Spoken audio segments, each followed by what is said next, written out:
A federal judge ruling the FBI's terror watch list violates the Constitution. This list allows the government to identify terrorists trying to get on planes or enter the U.S. Now, it includes over 1 million people, including 4,600 Americans. Here now, Fox News senior judicial analyst Judge Andrew Napolitano. Judge, does the terror watch list violate the Constitution? Well, I think that this federal judge in Alexandria, Virginia, made the right decision on the basis of the law as we understand it. So the FBI, which is not exactly an answer to my question, but go ahead. Well, I agree with him, and I would have done the same thing. So it does violate the Constitution. Yes, yes. Obviously, not everybody agrees with that statement, and his decision will be appealed. But his decision is based on the following. The FBI uses subjective standards, unproven allegations, rumor, innuendo, and to some extent, ethnic background, in order to put people on this list. So 26 American citizens challenged this.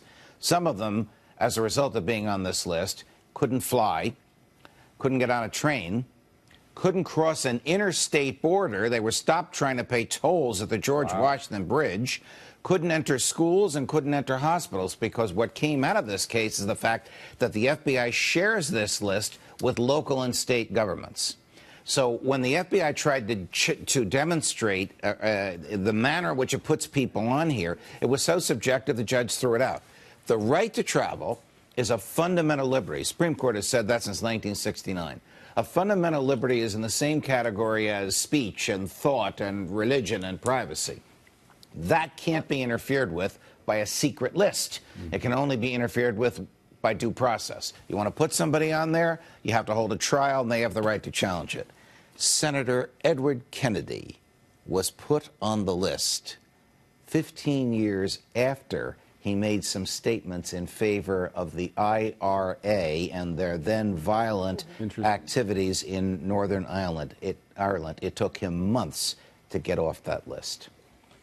Judge Gary Kalpam here. Gary! How are you, sir? Okay. I was looking at the numbers, and doesn't it hurt the case that just in the last 5 years, the amount of people on the list has gone from 600,000 and change up to 1.2 million? And I guess people arguing can say, look what you're doing here. You're just throwing everybody onto this list? It hurts the government's case, yes. Yes. Because the government, and one of the things that so animated this federal judge is that no FBI agent who testified in the case gave the same story or the same understanding as to how they put people on the list. They just put them on the list, and if there was any doubt, the doubt should be in favor of freedom, not in favor of being put on the list. They flipped that and put them on the list if there was any doubt. Wasn't the issue, too, that they didn't actually tell them why they were on the list to begin with? Not only did they not tell them why, they didn't tell them they were on. So you're crossing the George Washington Bridge from New Jersey to New York, the way you go when you pay a toll. And the toll taker says, I'm not going to take your money. And the Easy Pass doesn't work. And they don't let you go forward. And you don't know why. And nobody tells you why until a year later, your lawyer files a lawsuit. And in the lawsuit, she finds out why. So what's the recommendation then, going forward?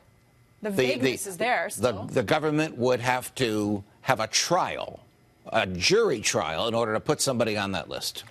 In the case of a national emergency, which was sort of how 9/11 was approached or viewed, I think, by the government, wouldn't there be certain powers given to the government or the FBI that might allow something like this, at least temporarily?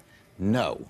The Supreme Court has been very clear. There's no such thing as emergency power under the Constitution, even though there are a half-dozen statutes that give the President of the United States near dictatorial powers in the case of an emergency that he declares. There's no authority for that in the Constitution. So President Trump could not declare a national emergency and say, as part of the remedy of this national emergency or to address it, we need this watch list. He probably could do it. And by the time it was invalidated by the courts, the emergency would have passed. Judge, I'm getting a wrap, but I have to throw in one more. The Council on American Islamic Relations was a part of the challenge to this law, or this position of 1 million people on the watch list. This is a group that was a co-conspirator, unindicted co-conspirator of a terrorist case. They're a group that still does not recognize Hamas as a terrorist organization. It gives me a qualm that they were a part of the group challenging the government's position on this. Well, the people actually doing the challenging are American citizens and the ACLU. I would imagine the ACLU. But American citizens can make mistakes too. Right, but American citizens have rights that can't be taken away in secret. Yeah. All right. Judge Andrew Napolitano, great to see you. Pleasure, Thank you guys. very much.